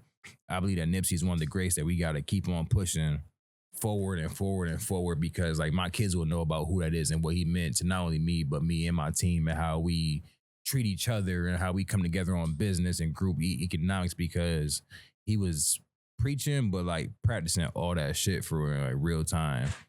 And I don't believe that all the lessons that you put out should only be lived when like you've passed on, but at the same time, that's the best way to honor people for real. So Facts. I want to take time to like honor Nipsey Hussle, because Cuz did it for us and laid out a blueprint and really sparked things in each one of my minds. Like he sparked things in like Jazz mind, who not even here. And because a lot of things that he was on, me and Jazz connected in a real way back then. He not here in terms of like in his building. Yeah, my bad. The way that was, I was gonna fix it when he got my boy done. Jazz is alive and well and doing great. I meant like present on the episode. But my bad. Yeah, I'm glad you It said clicked, that. and I'm like, It immediately clicked. I'm like, nah, that's my nigga, son. Nah, he's doing very well. He's still around. He's not here physically for this episode. Yeah. But he was a real big reason why me and Jazz connected and wanted to like do more in life for real, because we both agreed to what his standards and like philosophies and morals were and are for real. So I always want to take time and just acknowledge the ancestors in like a certain way, right? You know, like people that came before us that really did their thing when they were supposed to. So now we can become the byproduct of what they instilled into the world. Word. And I think that's beautiful for real. Word. Yeah. Nah, the both of those is great.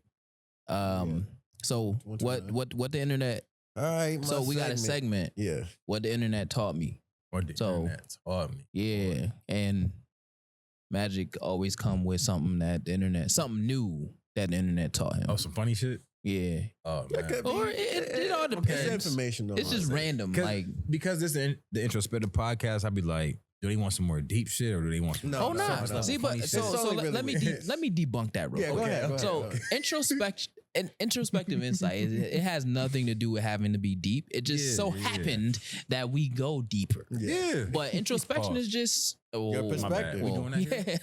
You could. Okay, my bad. You know, I don't play the game. I know him, and he be on like I ain't playing that fucking shit. Bro. Yeah, I'm about to say I'm secure, and you know what I'm saying. So I'm secure, but that's just hilarious. And I don't care. Yeah, that's funny. I think Dame killed the pause. Nah, that shit lives forever. No, bro. that is funny though. That's shit hilarious. Great. We gotta talk about that too, but later. Yeah. Because that's crazy. What was I saying? You're talking about introspective. Oh yeah. So it's just however you show up. Yeah, it's just how you show up. Yeah. It's just a cool way to just say how you show up. So if you want to show up and you want to dive deeper into thoughts, cool. If you want to stay at the surface, cool. is, you know, Yeah, I mean, Depends on you. play on words. I am a deep person, but I love to laugh about shit, man. Yeah, 'Cause, and you can laugh about. That's the thing, Word. though. You can also laugh about serious things. Oh, for sure. You know what I'm saying? Because if you're not laughing, you're missing the whole point. Facts. Word. If you're not laughing, you you missing it. you ain't for real. laughing. You ain't had nothing for Yeah, that. you ain't have. I ain't have nothing for it. So Yeah. So but what the internet teach you? this Word. week, what the internet taught me, I wonder if you know this. It's crazy. So much shit happens on the internet That's a daily fact. that I'm like, what the but fuck is he about to say? I don't feed my mind certain things. So I don't look at a lot of bullshit. I don't be looking at. I don't follow people with that sending that's bullshit. I like information. I like grabbing Tangible knowledge. shit. Yeah. I feel you. So this week you're gonna love this. I don't know. Again, I don't know if you know this or not. What the internet taught me was that in between of the mid 80s, there were a black airline called Air Atlanta that was competing with Delta and all your other What they do to him? airlines. Right. I think it lasted about 4 years. 87, I believe, they went bankrupt. There was a low fare airline called Air Atlanta. Air Atlanta. Air Atlanta, and it was black owned. That was what the internet taught me this week. I feel like that sound crazy. Now, did That you sound ever heard about crazy. that? Is that what I'ma I'ma say say? I learned that. I'm gonna cite this was to Isaac Hayes the third. I did see the clip, The clip, but you didn't see. What but I he's didn't saying. like. Yeah. I didn't like digest I was blown the up. I'm clip. like, oh shit, because he was talking goddamn. about a few things in that clip. I love watching him speak. I don't know. because he You got fan base. Oh, I do. shit. I do have it. Yeah, I just I'm don't- on fan base. For sure. I'm so social media'd out. I'm Like sorry. That's what it was, but it's black owned. I said, fuck it, I'm gonna get on there. I just don't like. I just downloaded what is it called? Now it's gonna bug me. And I like downloaded it, and then it's like I'm not gonna use this. Don't say threads. No. I do have Threads, but I never use it. I don't have Threads, Substack. I be on it. I don't Never know heard what of that it. is. Substack, and it's like a mix between like I did download X a new and app, something. but I'm not gonna say it because I don't remember. And I think I deleted it off my home screen, but kept it in like Overall. in the app. Yeah. fan base right there. Substack. I'm definitely on fan base. Magic Rescue. Yeah, I've been on so there for a couple years now. But yeah, that's what the internet taught me. I think if We you're should- listening, if you don't know about it, look it up. Air Atlanta, and Air of course it's Atlanta. Atlanta. Yeah. Nah, I swear to God, of course it's Atlanta. Yeah. Of course it's Atlanta. Why is Atlanta known as a pillar in like black culture for just like rocking with each other the heaviest? Like, why do it feel that way? Like when it come to music, when it come to like civil rights, when it come to all this different shit, like Atlanta just rock with each other the heaviest. Now, if I was to ask somebody in Atlanta, it's possible that they'll give me a different perspective because they're in it. But like from New York, it seems like Atlanta just rock with each other just so goddamn hard for whatever the damn topic is, bro.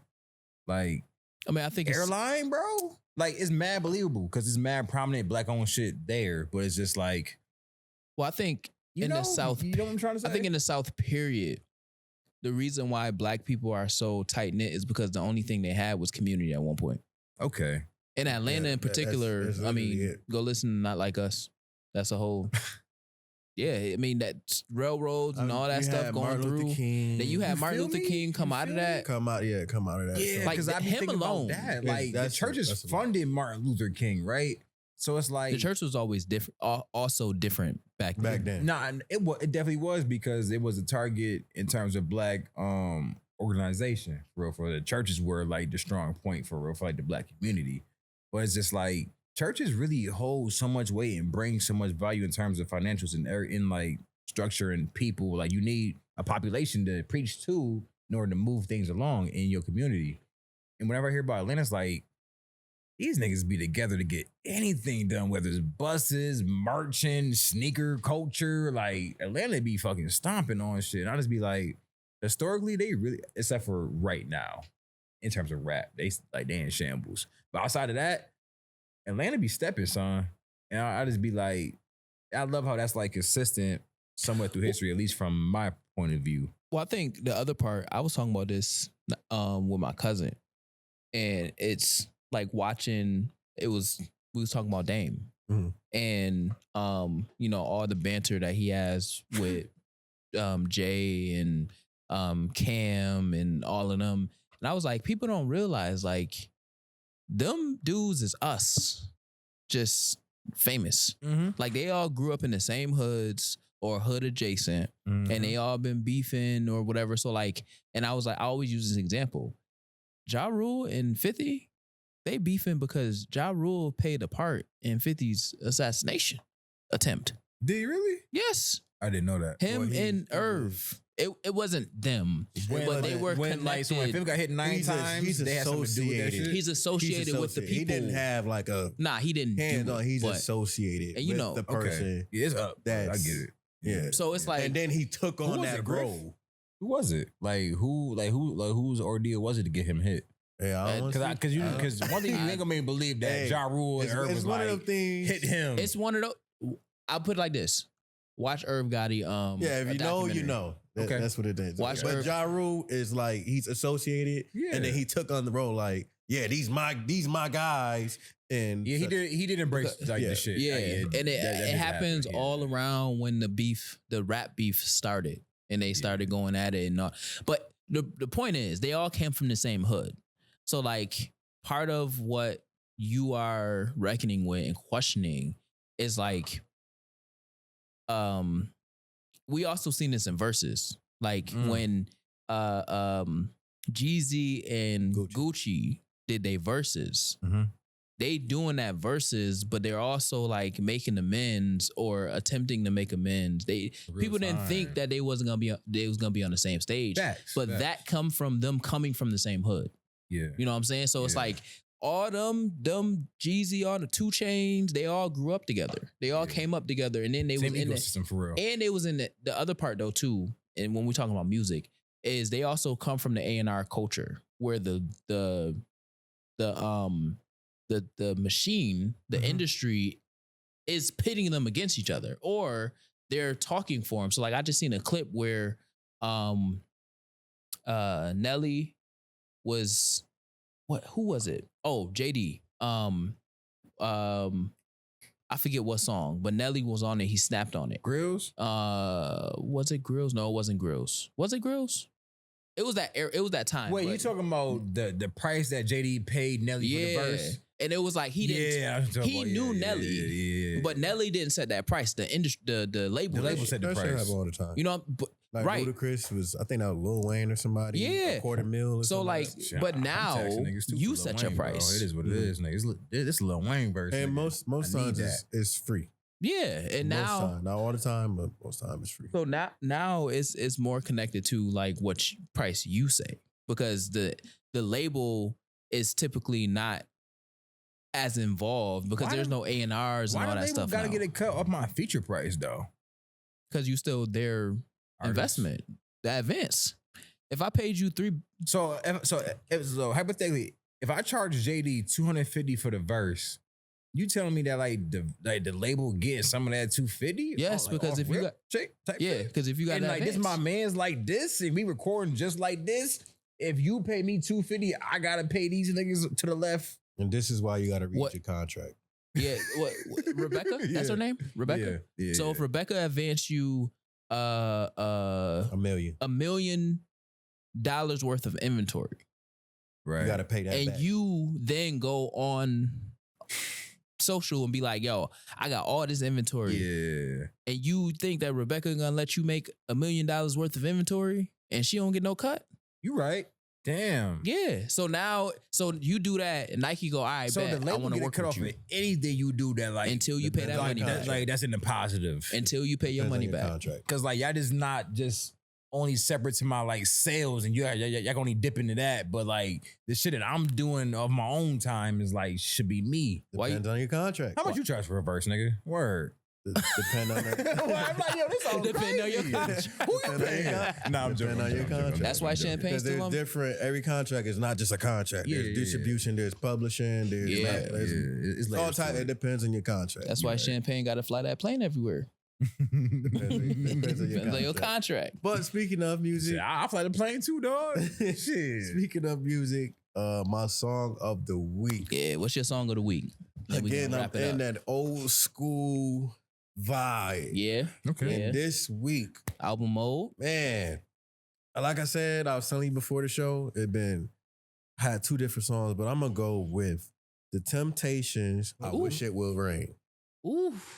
What song is that? Is that the one where the nigga from the movie was like? No, this song that song is actually on Four Brothers. Okay. The song is actually on Four Brothers. And the reason why I picked this song is because It's from Four Brothers. Okay, it's a great. Yeah, movie. if you want to listen, I know it. I didn't know it was on Four Brothers, so I read somebody comment. I was sure I never knew that. But the reason why I picked this song because I never really paid attention to the actual lyrics until one day I was reading the lyrics because I like to read the lyrics or listen to a cappella, and I'm like, oh shit, they were speaking the realest shit, and it's like David was really blacking. Yeah, he was like spitting, and it goes into being a man and being vulnerable. I mean, just listen to the song. Word. Listen to the Now, song. what's the song? What's the song? I Wish It Would Rain. It's actually one of my dad's favorite songs. And I never realized why he liked that song so much until like a couple weeks ago. Yeah. I'm a bumper going home, bro. I Wish It Would Rain. By the Temptations. It might take you there, man. It might take you a set. I'm an artist, man. I always want to feel something new. But that right there, man, that's a powerful song. Nah, I like that. One of the most powerful songs they probably had. Word. Love that. Yeah. Love that. Okay. Love that's that. my song of the week, though. Word. How about you? What you on, King Dad? Word. The song of the week. I know you normally leave that to me. Yeah, I normally leave that to you. I don't know. I don't got nothing off the top of my head. Yeah, it's okay. I don't got nothing off the top of my head. It's all right. I listen. I just put you on the spot for a second. Yeah. I wasn't. I'm still. Clips. Yeah, I'm still on the Clips album. It's literally right now. Like POV is legit. Like the last That's song. crazy. I'm still on the Clips album.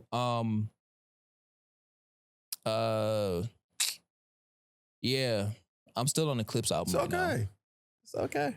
I'm still on the Clips album right now. It's okay. That's how you felt when I kept talking about Giveon. So yeah. Nah, I'm still on the Clips album right now. I heard he's Clips. nice. Giveon? Yeah. Giveon is amazing nice. album. Word. I heard that, man. Amazing My brother album. and sister been telling me. I just Now I gotta come with a song. I just gotta be ready. Next week I gotta be ready. I did learn something off the internet though. Oh, come! Why you ain't say that? Yeah. I did learn something off the internet. I've been heavily invested in this like Gaza. Yeah. I know we got stuff going on in Sudan and Congo and everything like that. We don't get enough. Saudi Arabia is the internet taught me this too. But Saudi Arabia is funding war right now in Congo to get the oil. Saudi Arabia also bought EA, Electronic Arts. NBA Live. So they own Sims and everything like that. And it's backed by Aaron Kushner, who is the Jared Kushner. Jared Kushner. Okay. Who is backed by Trump. Yeah. Trump is getting like richer and richer and richer off of being the president, which is crazy. That's what people been saying since day one. Like they be like, he's a bad businessman. To be a bad businessman, man been connecting dots since he got up in that motherfucker. He's the president. So now he's looking. Yeah, you look. So like the crazy part is like his first term, he only took $1. He only took $1 for his salary. To cut you off about in your segment. It ain't even been a full year. Nah, it felt like it been three. Like 5 years. It been 5 already. Yeah. Dog. Yeah, and we still didn't get to January yet. No, like this is literally his first couple months. And don't forget, I know you're going to speak about the government shutdown too. Yeah. It's happening for real. I mean, we don't know yet. It happens with every president. It's supposed to happen it's supposed to happen in 8 minutes. Oh, at midnight. If they don't come to an agreement, which they probably not. And then they on recess for like 2 weeks or something like that. But the reason why it's unprecedented is because the House and the Senate. So the Congress is ran by the Republicans. So them doing a shutdown now means that there's Republicans that don't agree with whatever it is they got going that the on. budget is going on, but they're saying that it's Democrats. That's like that's a whole nother thing. Trying to stall it. Yeah, you're gonna go into a whole. Yeah, that's a whole nother thing. We're not here for that. And then but what I really was gonna say, but I needed to acknowledge the motherland first, was the flow, I think she's Swedish. The Swedish like humanitarian. She looked like she about 12, but she probably in her 20s. They got a Florilla with like 100 boats that's like trying to go to Gaza. And for the last 2 days, I've been seeing updates to where like Israel is like bombing humanitarian boats. Okay, and then Spain sent some warships. Mhm. Italy sent some warships. Greece kind of escorted them while they were in Greece waters. And they were getting closer, but then Israel got 3 warships that's on the coast of Gaza that won't let them pass. Yo, it's crazy out there. So I've been like watching that because I'm low key like a world leader freak when it comes to that stuff, because I think that's interesting because we are like completely turned off to any of that. And with this TikTok acquisition for Oracle and stuff, we ain't gonna see none of that. It's gonna be real harder for that. They're never gonna censor the shit out all that because TikTok was our only channel and platform to begin. I thought they just got a deal. Oracle though. It'll be American to Americanize the platform so they can control it more. Like that's the purpose of it, right? But Orangey said that basically they're gonna do Chinese business. sell it. Yeah, so they can do business because China can't have our data, but then they just sold EA to the Saudis. But and that's he cool. EA Sims. None of this shit makes sense. None of it makes sense. Sims, they gonna have our credit card information. Sims is on there. Yeah, Show it. EA Sports. It's in the game. Sim 5 or 4, whatever one's gonna come out. Sim 4, Sim 5 is on the way. Yeah, as long as they don't buy Rockstar, because I'm giving GTA all my money. I'm giving GTA 6 and getting all my money. They going back. Yeah, GTA president. You want to be in the house, playing the game. And about going out now. But the crazy part, half the population gonna be in the house playing. But the crazy part is, I say that I ain't gonna play it. I'm playing because every time I sit down, and this is my thing, right? And I got a rule: I'm not taking my game system with me. Like I'm not taking my game system. I haven't done that since I was a kid. Yeah, nah. First of all, it's too big, but it's mad risky in the airport being here now. Be here now. Like I don't, when I'm Distraction. out, I want to I'm here fully in this situation. Yeah, I don't want to be. Yeah, so but yeah, that's what the internet taught me. I don't got a song. I like that one. I like that. I don't got a song. I don't got a song. Don't worry about it. I'll put you on the spot. POV. Okay, POV. I like it. Tyler the Creator, right? No, Tyler the Creator. No, not POP. POV. FICO. That's my favorite. FICO. Stove God. Yeah, and I just feel like Malice. Fresh Prince jacket. Phenomenal. I feel like Malice. That shit crazy. He been cooking. Phenomenal. He been cooking like that's 10 years of built up. Like I've been waiting for this. Like Flame. When they did the colors, I posted on Facebook. I was like, oh, Malice is the real rapper of this group. like no shade to push. Right. But Malice is he's the one. He is what I think I said this before. He is what Takeoff was the Migos for that group. Well, yeah, you said that. Takeoff it was on the Takeoff versus. I think we were talking about Community by J.I.D. Yeah. I was saying Malice. First episode. Yeah, okay. But yeah, because Take was writing all their stuff, and you see they haven't released. I mean, Offset, I think he was already in there, but they're closer in age. Yeah, Offset Quavo really got it, would just Offset got it. Yeah, his albums be on point. 100%. So as we come into a close, Mav, what you got going on? Give us a breakdown of what you got going on, and then tell people where they can find you. Got you. So moving into the fall, the Great New York State Flea will be hosting some activations. So to kind of keep the momentum going from our successful summer, we will be announcing certain locations and times in which we'll be doing a new pop-up or activation of some sort. I also want to shine some light on the downtown office of Any Given Day, which is the 4-man group of me, Sel, Josh, and Keaton. We'll be having a office expansion, kind of grand opening, kind of invite people into the space because the aesthetic of that space, the office, is like for people to come in, showcase, have consultations, make stuff on the spot, but just more so just understand that there's a structure to everything creative that we actually do. And then the addition of this production space that we're sitting in now is moving downtown to the Sibley to the second floor. And within that addition, we'll be getting a retail space that'll be on the first floor, which is gonna be called Made It on Main. And I'm like really excited about that because That's dope. Dope name. it's a full circle moment for me, but it's the manifestation of like me adding value to my mentor's business and then her powering what my vision is for real.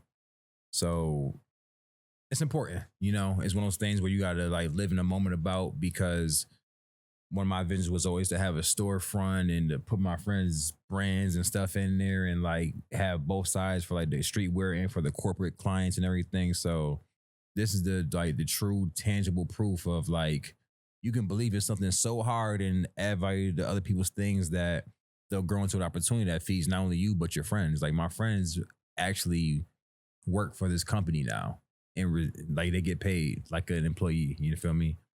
And having a job within the industry in which your hobby is in is special. You feel me? Because everybody else like works whatever job they work and then they do their hobby. But to be blessed to be able to get paid for your hobby and then be able to use the same resources to like make your scale up is really top tier. So I wanted to definitely shed some light on that. So be on the lookout to come downtown to the Mercantile on Main and just check out all the innovative things that we'll be putting out. We'll have activations, pop-up shops, live embroidery, live screen printing, live cooking. It's so much that I can't even say right now because it's like in the stages being rolled out to you guys through marketing and everything like that. But just know that we made it. And this is one of those opportunities that we've been talking about for like years. So I'm gonna need everybody to come out and support and like really show out and show up, because people who look just like you made the impossible happen. Not gonna lie to you. Like the opportunity we're being presented with right now is really, it's so grand that wasn't even in the plans.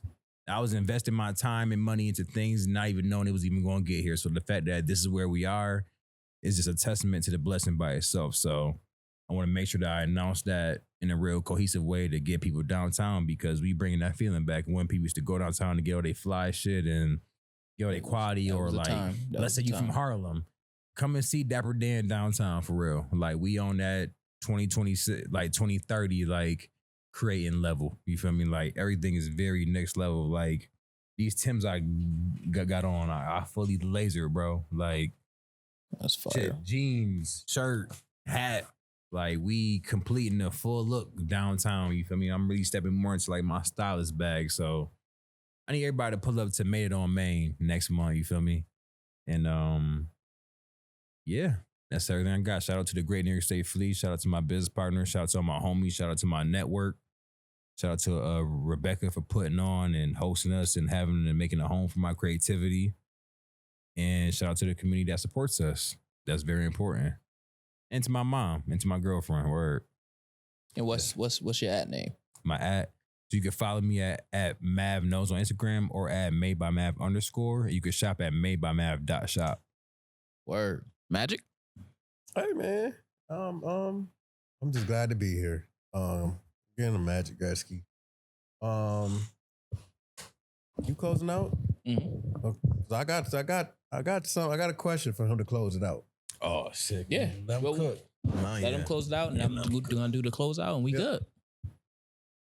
So my last question before we close out again, I'm Magic Gretzky, and just in case y'all don't know, you can find me at Magic Gretzky, MAGICGREZTZKY, on all social media platforms, all music platforms, wherever you need to find music, wherever you need to find somebody or a person on any platform, that's the name. But the question I have to ask you to close out the show is, what does your last name mean to you? And two-part question. Got you. How are you going to carry it on to the next generation? I believe that my last name means resilience. It means tenacity. It means achieving your dreams. It means living your ancestors' wildest dreams. It's also to lead people. A lot of people who bear my last name have gone on to do great things in this life, and it's up to me to kind of keep that going within our bloodline. My last name is very important to me, man. I don't shed a lot of light on it, but I come from great people, so like my only mission is to really keep that going on, so the people that I create and that come after me have something to be proud of, and that feel the fire to like take initiative to really like put on for your bloodline. What was the second part of your question? How are you going to continue the legacy of your last name? I'll continue the legacy of my last name by, like I was saying earlier, being more transparent, letting people know Ian, letting people meet Ian for real, because you know who Mav is, you know what I stand for, super intellectual and deep about these ideas and passionate about getting people paid for them and whatnot. But Ian is the most relatable, open, creative, loving, I don't know, just a great guy that I want everybody to experience in real time. So being able to embrace that and being like, hey, my name is Ian Maverick Funch. It's not just made by Mav and just this entity or vehicle or helmet that I wear. Ian cares about what he does and the people that he does it with, you know, and the people that it actually affects. So Ian Funches will build towards the future with that transparency so people can like add that part on to my persona. You feel me? Like if it's a helmet I gotta wear, Funches is gonna be right across the fucking top. Like that's how in front I want to be about it. And that's how important my family name is to me. Fire. Fire. Mav, we appreciate you being on the show. Absolutely. I feel like, I mean, if I say so myself, always a pleasure. And honestly, we was talking to Mav for the first like 45 minutes. Then when them glasses came off, we was talking to Ian. Because they ain't stay on. You asked that question. He was like, all right, wait a second. Word though. Mav don't, I was like, dang, Mav don't have these type of conversations. Hold on. Nah. Oh man, but you already know where to find me. I'm on all social medias at King Dev Bridges. That is the name everywhere. And if you're on Facebook, it's my full government. Devin Malik England. It's my full government because that's who I am. But y'all already know. Bring another set of ears for next week's show. This is Introspective Insight, the Black Wall Street podcast, and we out. See you soon. Yeah. Come back next week. Yeah. Introspective Insight. Introspective Insight.